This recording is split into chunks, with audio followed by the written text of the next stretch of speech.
আমি এখন বর্তমানে যে স্থানে দাঁড়িয়ে আছি এখানে একসময় পেশেন্টে গমগম করতো।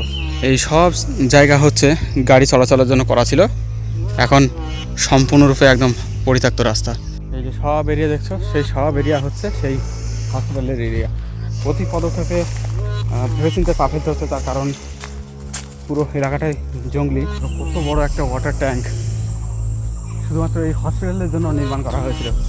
ভাবো সেই সময় কত টাকা এখানে খরচা করা হয়েছিল। 300 একর জায়গা নিয়ে 1961 সালে নির্মিত হয়েছিল। শিয়াল মামা আসছে, শিয়াল মামা। পুরো বিল্ডিংগুলিতেই মানুষের কবজা রয়েছে, মানুষজন বসবাস করছে। এই যে সব হচ্ছে মানুষজনের বসবাস এই স্থানগুলিতে।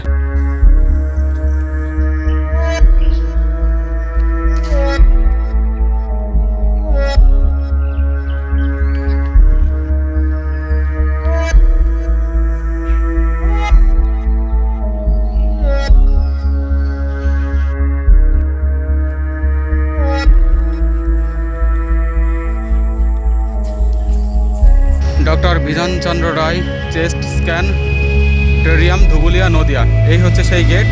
গুড মর্নিং গাইজ, আমি এই মুহূর্তে রয়েছি নদিয়া জেলার একটি গুরুত্বপূর্ণ এবং ঐতিহাসিক রেলওয়ে স্টেশন ধুবুলিয়াতে। কেন এই স্থান ঐতিহাসিক এবং সেই সাথে গুরুত্বপূর্ণ, ভিডিওটা দেখতে থাকলে তোমরা অবশ্যই জানতে পারবে। তবে কিছু বিষয় জানিয়ে রাখি, এখানে ছিল নদিয়া জেলার একমাত্র এয়ারপোর্ট তথা বিমানবন্দরের রানওয়ে, যে রানওয়ে ব্রিটিশরা দ্বিতীয় বিশ্বযুদ্ধের সময় ব্যবহার করেছিল। এছাড়া এখানেই ছিল 1000 শয্যা বিশিষ্ট এশিয়া মহাদেশের সবথেকে বড় টিবি রোগের হসপিটাল। শুধুমাত্র টিবি রোগের চিকিৎসাই হতো এই হসপিটালে। সময়ের সাথে সাথে আজ এগুলো সবই পরিত্যক্ত, তবে এখনও পর্যন্ত এই দুটি জিনিস সহ আরও বেশ কিছু জিনিস এই ধুবুলিয়াতে আসলে দেখতে পাওয়া যায়। আজ মূলত এই বিষয়বস্তুগুলি এক্সপ্লোর করব এই ধুবুলিয়ার বুকে, আমি নিজে দেখবো এবং সে সাথে তোমাদেরকেও দেখাবো। এইমাত্র ট্রেন থেকে নামলাম, এখন এখান থেকে চলে যাব 12 নম্বর জাতীয় সড়কের দিকে। জাতীয় সড়ক এখান থেকে মোটামুটি ওই 2 কিলোমিটারের আশেপাশে। তো আশেপাশে এখানে টোটো আছে ওই পেছনের দিকে, তবে টোটো না, আমি একটুকু যেহেতু এক্সপ্লোর করতে এসেছি ধুবুলিয়া, তো হেঁটে হেঁটেই দেখবো, যদি তেমন কিছু দেখতে পাই সেগুলো তোমাদেরকে দেখাবো। তো ধুবুলিয়ার ইতিহাস সম্পর্কিত কিছু তথ্য আমি সার্চ করছিলাম, আর সেখান থেকে একটা বিষয় জানতে পারলাম। আমি এর আগে তোমাদেরকে কুপার্স ক্যাম্প দেখিয়েছি, ভারতের সবথেকে বড় শরণার্থী শিবির। তো এই ধুবুলিয়াও কিন্তু কুপার্স ক্যাম্পের মতোই একটি শরণার্থী শিবির ছিল। দেশভাগের পরে বহু হিন্দু উদ্বাস্তু বাংলাদেশ থেকে এখানে এসেছিল এবং এখানে তাদেরকে শরণ দেওয়া হয়েছিল, আশ্রয় দেওয়া হয়েছিল। এই জন্যও কিন্তু ধুবুলিয়ার যথেষ্ট ঐতিহাসিক গুরুত্ব রয়েছে। যাই হোক, সামনে দেখতে পাচ্ছ ওইখান থেকে পাকা রাস্তা চলে গেছে হাইরোডের দিকে। এই রাস্তা দিয়ে আমি সোজা হাইরোডের দিকে চলে যাব। ওই পাশের দিকে আরও একটা রাস্তা রয়েছে, তবে এটাই শর্টকাট দেখাচ্ছে এবং সোজা দেখাচ্ছে।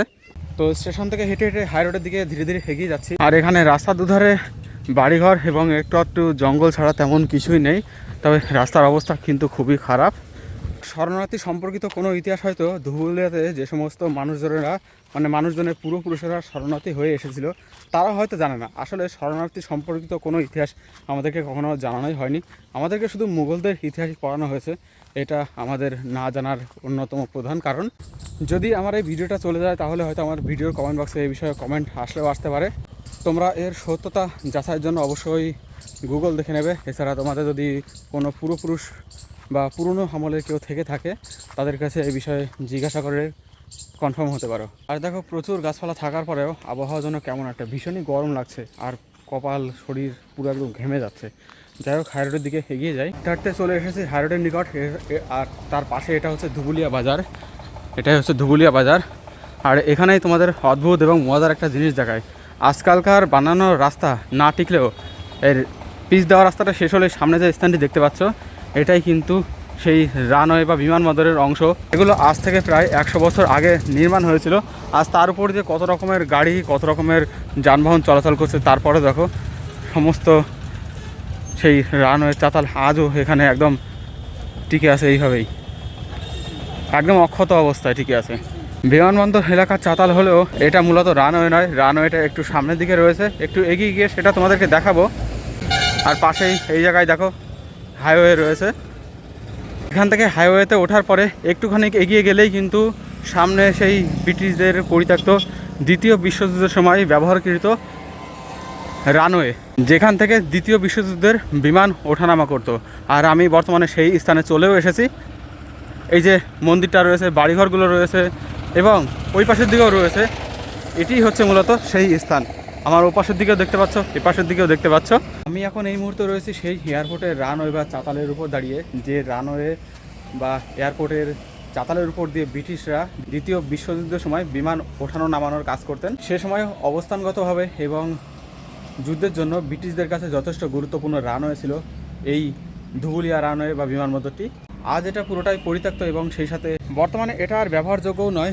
তার কারণ শুধুমাত্র দুপাশে রানওয়ের যে জায়গাগুলি দখল হয়ে গেছে বা বাড়িঘর হয়ে গেছে এমনটা নয়, এই রানওয়ে একেবারে এখান থেকে সোজা লম্বালম্বি চলে গেছে। এই পাশের দিকে আমি যে পাশে দাঁড়িয়ে আছি এই পাশেই রয়েছে কমটা। মূলত সামনের দিকে অর্থাৎ যে স্থান দিয়ে 12 নম্বর জাতীয় সড়ক চলে গেছে তার পূর্ব পাশে রয়েছে এই রানওয়ের ম্যাক্সিমাম অংশটা। তো এই রানওয়েটা আর ইউজ করা যাবে না, তার কারণ এর উপর দিয়েই 12 নম্বর জাতীয় সড়কও চলে গেছে। তো রানওয়েটাকে ইউজ করতে গেলে বা রানওয়েটাকে ব্যবহারযোগ্য করতে গেলে 12 নম্বর জাতীয় সড়কটাকে অন্য পাশ দিয়ে সরিয়ে ফেলতে হবে, যেটা কোনো রকমের সম্ভব নয়। যার জন্য কিন্তু বর্তমানে এই রানওয়েটা একেবারেই পুরোপুরি সম্পূর্ণ পরিত্যক্ত। বর্তমানে এটা স্থানীয়দের বিভিন্ন কার্যক্রমে ব্যবহার হয়ে থাকে। আর আমি এখান থেকে চলে যাব এই ধুবুলিয়ার আরও একটা ঐতিহাসিক জিনিস 1000 শয্যাসম্পন্ন টিবি হসপিটালের দিকে। এই রানওয়ে থেকে হাইওয়ের দোরগোড়ায় এসেই আমাকে যেতে হবে উত্তরের দিকে। উত্তরের দিকে বেশ খানিকটা এগিয়ে যাওয়ার পরে কীভাবে যাচ্ছি সেটাও তোমাদেরকে দেখাবো। এর আগে অনেকেই এই টিবি হসপিটাল দেখিয়েছে, অনেক ভিউজও কামিয়েছে, কিন্তু ব্যাপার হলো এই টিবি হসপিটালের দিকে কীভাবে যেতে হবে সেটা কেউ দেখায়নি। তো আমি একেবারে রুট ম্যাপ সহ মানে একেবারে ধরে ধরে দেখিয়ে দেবো। তোমরা যদি ভবিষ্যতে এই যে ওই জায়গাটা দেখতে যেতে চাও, এখন বর্তমানে কেমন অবস্থা আছে সেটা দেখতে পারবে এবং জানতে পারবে কীভাবে সেখানে যেতে হবে। এই 12 নম্বর জাতীয় সড়ক ধরে সামনের দিকে এগোতে থাকলে মূলত ডান দিকে অর্থাৎ পূর্ব পাশে পড়বে এই টিবি হসপিটালটি। তো খানিকটা এগিয়ে যাই, তারপরে আমি এখান থেকে অপোজিট সাইডে অর্থাৎ পুরো পাড়ের দিকে চলে যাব রাস্তার। তো বেশ খানিকটা হেঁটে আসার পরে দেখতে পারলাম এখানে রাস্তার অপোজিটে রয়েছে ধুবুলিয়া বিডিও অফিস। এখান থেকে সামনের দিকে একটু এগিয়ে গেলেই সামনে রয়েছে কাঠ, এখান থেকে রাস্তার অপোজিটে যেতে হবে। হাই রোডে কিন্তু যেখান থেকে সেখান থেকে রাস্তা পারাপার হওয়া যায় না, তাহলে ফাইন হতে পারে। আর পারাপার হওয়ার প্রয়োজনও নেই, কারণ ধুবুলিয়া ওই টিবি হসপিটালে প্রবেশের জন্য যে রাস্তা সেই রাস্তা এই কাঠের ঠিক পাশেই রয়েছে। দেখো কাঠ, আর এই কাঠের ঠিক সামনে এখানে রয়েছে এই হসপিটালে প্রবেশের গেট। এখানে লেখা রয়েছে ডক্টর বিধানচন্দ্র রায় চেস্ট স্ক্যান টেরিয়াম ধুবুলিয়া নদিয়া। এই হচ্ছে সেই গেট, যে গেট দিয়ে ধুবুলিয়া টিবি হসপিটালের দিকে চলে যাওয়া যায়। এখান থেকে বেশ খানিকটা হেঁটে যেতে হবে এই রাস্তা দিয়ে একেবারে সোজা। শুধুমাত্র 1000 শয্যা নয়, প্রায় 300 একর জমির উপরে গঠিত হয়েছিল 1961 সালে ডক্টর বিধানচন্দ্র রায়ের উদ্যোগে এশিয়া মহাদেশের এই সবথেকে বড় টিবি হসপিটাল নদিয়ার ধুবুলিয়ার বুকে। আগেই যেহেতু বলেছি এই স্থানও ছিল কুপার্স ক্যাম্পের মতন। বাংলাদেশ থেকে উদ্বাস্তু হয়ে আসা শরণার্থী বা ত্রাণ শিবির, তো লাখে লাখে লোক কিন্তু এখানে সেই সময় আসতে শুরু করেছিল। যে মানুষজনদের ভিড় সামাল দেওয়া ছিল সেই সময় পশ্চিমবঙ্গ সরকারের কাছে একটা ভীষণই চ্যালেঞ্জিং ব্যাপার। আর যার ফলে মূলত টিবি রোগ সে সময় 2020 সালে হওয়া করোনা মহামারীর মতন মারাত্মক আকার ধারণ করেছিল। বিশেষ করে এই ত্রাণ শিবিরগুলিতে এই রোগ মারাত্মক আকার ধারণ করেছিল, আর তার সামাল দিতেই ধুবুলিয়া টিবি হসপিটাল। তো সামনের ওই রাস্তা দিয়ে আস্তে আস্তে আমি এরকম কিছু বিল্ডিং দেখলাম, এরকম কিছু চালওয়ালা বিল্ডিং। তো এখানে দাঁড়িয়ে বোঝার চেষ্টা করলাম জিনিসগুলো কি, জানতে পারলাম এখানে সেই সময়কারই কিছু পুরাতন বিল্ডিং রয়েছে।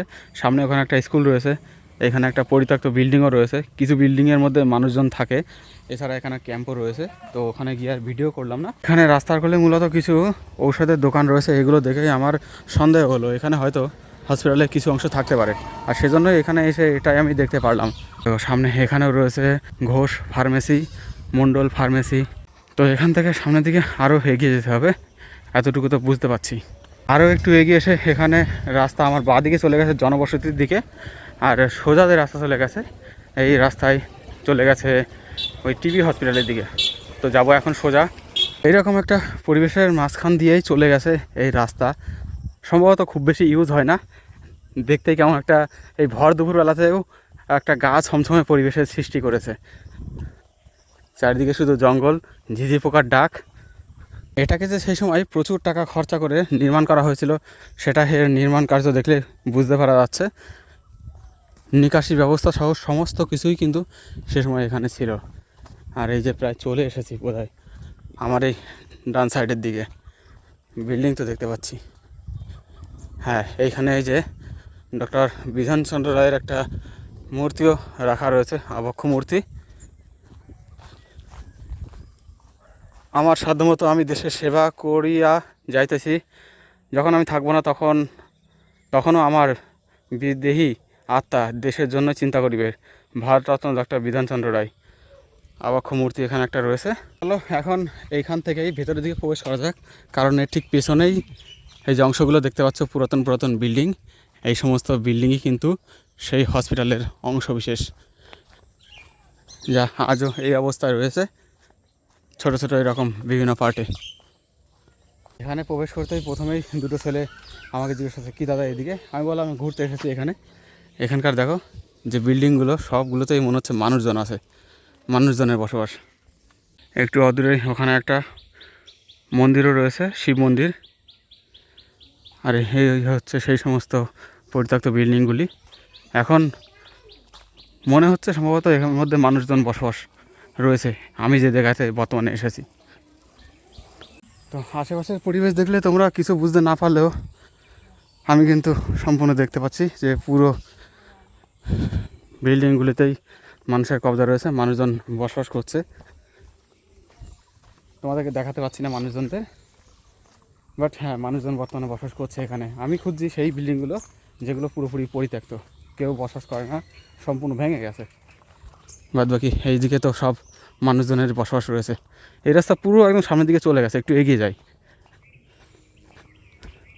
এই যে সব হচ্ছে মানুষজনের বসবাস এই স্থানগুলিতে।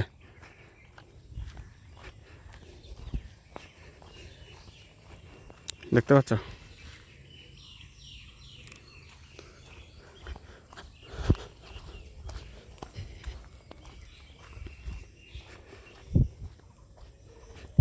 তিনশো একর জায়গা নিয়ে 1961 সালে নির্মিত হয়েছিল এই এশিয়া মহাদেশের সবথেকে বড় টিবি হসপিটাল। 1000টা বেড ছিল সেই সময় এখানে। এই স্থানগুলি তো সম্পূর্ণরূপে মানুষজনদের দখলে, মানুষজনদের আন্ডারে রয়েছে। কিছু এলাকা রয়েছে যেগুলো একেবারে সম্পূর্ণ পরিত্যক্ত, সেদিকে একটু যাব। তো তার আগে এই রাস্তাটা বেশ খানিকটা ভেতরের দিকে চলে গেছে, দেখি এদিকে আছে নাকি অন্য কোথাও আছে সেই পরিত্যক্ত বিল্ডিংগুলো যেগুলো ভেঙে গেছে।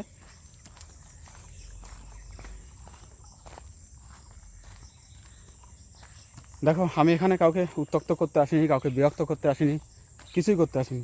আমি জাস্ট এখানে ঘুরতে এসেছি। এখানে আমি না তো যারা বসবাস করছে তাদের দোষ দেবো, না তো সরকারের দোষ দেবো। হসপিটালটা যদি সে সময় চালু থাকতো তাহলে হয়তো আজ এখানকার পরিবেশ বা পরিস্থিতি অন্যরকম হতো, এটাই শুধু আমার বলার। বাস, আদার্স আমি যা দেখছি আমি সেটাই বলছি, সেটাই তোমাদের দেখাচ্ছি। যাই হোক, এদিকে বোধহয় কিছু নেই, বোধহয় রাস্তা একেবারে পরিত্যক্ত রাস্তা, কেউ বসবাস করে না, কিছুই হয়তো কেউ যাতায়াতও হয়তো করে না। ঝিঝি পোকার ডাক, আর চারিদিকে রাস্তার পরে স্যানিটারি প্যাড টাইপের কী সব পড়ে আছে, মানে নোংরা, পরিত্যক্ত। তো পরিত্যক্ত বিল্ডিং কোন দিকে আছে সেই দিকটায় এখন আমি যাই। মানুষজন তো এই সমস্ত বিল্ডিংগুলিতে থাকছে, তবে দেখেই জায়গাটা একদম পুরো ভয়ানক ভয়ানক। পোকামাকড় কী আছে না আছে তার ঠিক নেই। আমাকে এখানে ফ্রি সমস্ত ব্যবস্থা করে দিলেও আমি এখানে থাকবো না।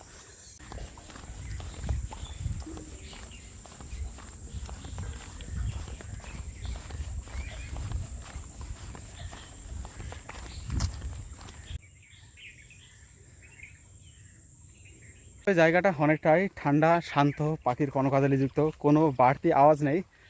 যারা পরিবেশপ্রেমী তাদের অনেকটাই ভালো লাগবে। তবে গরমও আছে, কিন্তু শুধুমাত্র ঠান্ডা এমনটা নয়, গরমও আছে সাথে কম বেশি। মাঝে মধ্যেই গরম গরম হাওয়া আসছে। আমি এখানে যে পাশের দিকে মানুষজনের বসবাস রয়েছে সেই পাশের দিকটা প্রধানত ছেড়ে বেরিয়ে যাচ্ছি। আর এটা দেখে বুঝতে পারলাম শুধুমাত্র বাঙালি নয়, বাঙালি ছাড়াও অন্যান্য সম্প্রদায়ের মানুষও এখানে বসবাস করে। কিন্তু আমি বলতে চাইছি বিহারিও কিন্তু এখানে আছে।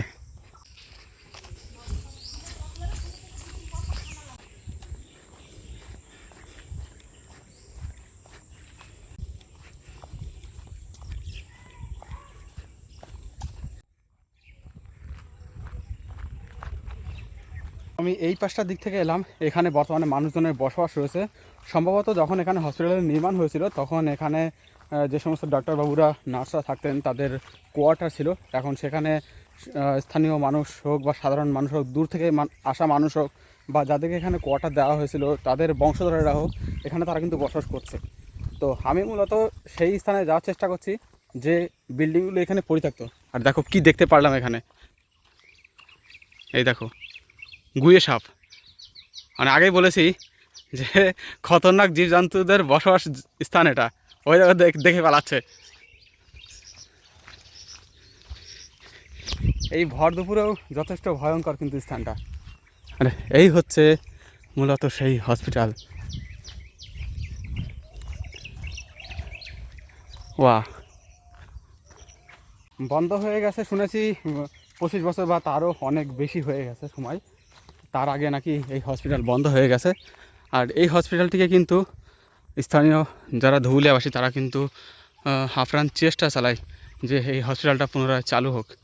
হয়তো সেজন্য যে আগে সরকার ছিল তারা কিছু উদ্যোগ নিতে চেয়েছিল, যদিও শেষ পর্যন্ত নেয়নি, দেখেই বুঝতে পারা যাচ্ছে। আর এই হচ্ছে এখানকার ভবন, যেগুলো একেবারে পরিত্যক্ত অবস্থায় বর্তমানে রয়েছে। প্রচুর টাকা পয়সা খরচা করে কিন্তু সে সময় এর নির্মাণ হয়েছিল, এটুকু কনফার্ম বলতে পারছি। আজও এর ভিতরে সেই সময়কার কিছু সামগ্রী যা হসপিটালের কাজে ব্যবহার হতো, চেয়ার টেবিল সব রয়েছে এর মধ্যে।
দেখো তোমরা কেউ বলবে, আমি এখন বর্তমানে যে স্থানে দাঁড়িয়ে আছি এখানে একসময় পেশেন্টে গম করতো।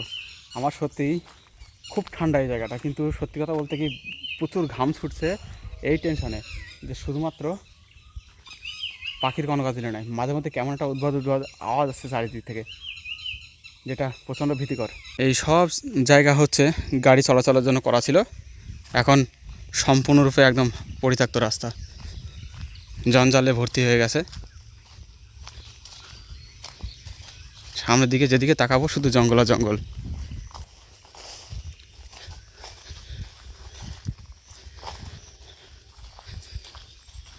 এই কিরে, একটু ভয় ভয় লাগছে বটে।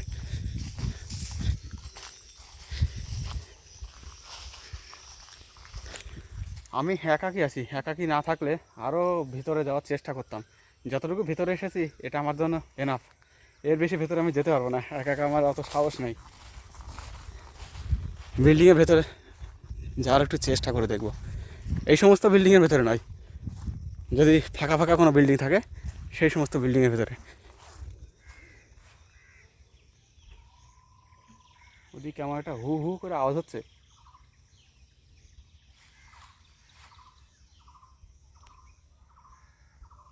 এই যে সব এরিয়া দেখছো, সেই সব এরিয়া হচ্ছে সেই হসপিটালের এরিয়া।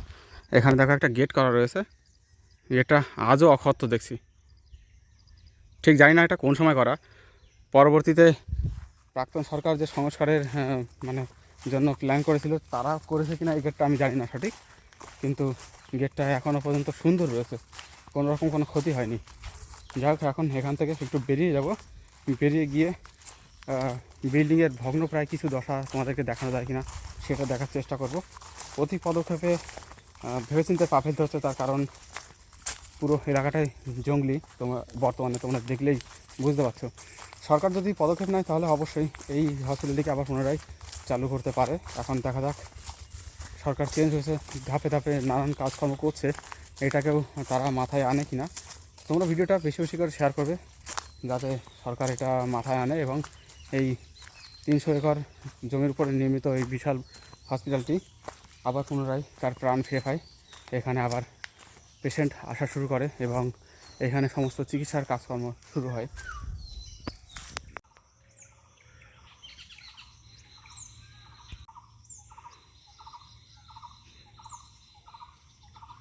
আমি এতক্ষণ যেখান থেকে ঘুরছিলাম এটা মূলত চিকিৎসা করার স্থানই ছিল, তবে এখানে পেছনের দিকে একটু সামনের দিকে এগিয়ে গেলেই একটা জায়গা আছে, সেখানে 500 বেড ছিল, মানে শুধুমাত্র ওই ঘরটাতেই 500 বেড ছিল। পেশেন্ট চিকিৎসা হয়ে যাওয়ার পরে ওখানে রাখা হতো। তো সেই জায়গাটা এখন একটু খোঁজার চেষ্টা করি, জঙ্গলের মধ্যে খুঁজতেই হবে, না খুঁজতে তো পাওয়া যাবে না। ভাই সব আমি এখন বলতে গেলে সেই স্থানেই চলে এসেছি।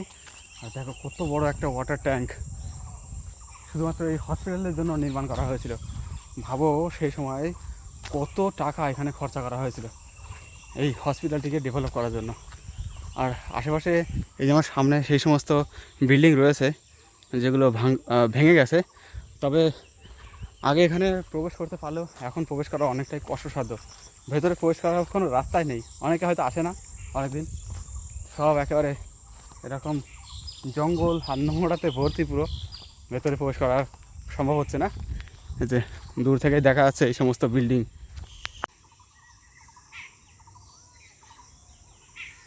এই রাস্তা আমার এদিকে ধীরে ধীরে দেবীপুরের দিকে চলে গেছে, তো যত এগিয়ে যাবো তত ধীরে ধীরে দেবীপুরের কাছাকাছি চলে যাব এবং এই হসপিটাল এরিয়া চত্বর থেকে আমি বেরিয়ে যাব। কিন্তু যেহেতু আর দেখানোর মতন তেমন কিছু নেই, একটু ভাঙা বিল্ডিং দেখানোর চেষ্টা করছিলাম, বাট ভেতরের দিকে প্রবেশ করতে পারছি না, জঙ্গলে একেবারে পুরো রাস্তা সব অবরুদ্ধ হয়ে রয়েছে। এবার ফিরে যাব। আমার যতটুকু দেখানো ছিল তোমাদেরকে দেখালাম, তোমরা তোমাদের মূল্যবান মতামত কমেন্টে লিখে দিতে পারো। তবে সরকারের কাছে আমি একটা আবেদন রাখবো, এটাকে পুনরায় রিওপেন করা হোক, পুনরায় রিকনস্ট্রাক্ট করা হোক। 300 একর জায়গা ভাই, কম জায়গা না। এখানে একটা এইমস হসপিটালের মানে বানানোর জায়গা রয়েছে, সরকার জায়গা পাচ্ছে না, বা যাই হোক এই জায়গাটাতে বানাতে পারে তারা এইমস হসপিটাল, সুন্দর হবে। পাশেই হাই রোড রয়েছে, কোনো চাপ নেই, কোনো ব্যাপার নেই, স্টেশনও রয়েছে, খুব বেশি দূরে নয়, সবার জন্যই সেটা সুবিধার হবে, সরকারের জন্য, সাধারণ জনগণের জন্য, সবার জন্য। ব্যাস এতটুকুই বলবো। আর এরকম এক্সপ্লেনেশন ভিডিও আরও বেশি দেখার জন্য অবশ্যই আমাদের ইউটিউব চ্যানেল ট্রাভেল ম্যাজিককে সাবস্ক্রাইব করে চ্যানেলের সঙ্গে থাকবেন। এর পরবর্তীতে এরকম আরও এক্সপ্লোর করা হবে এই চ্যানেলে, দেখতে থাকো ট্রাভেল ম্যাজিক। ধন্যবাদ সবাইকে।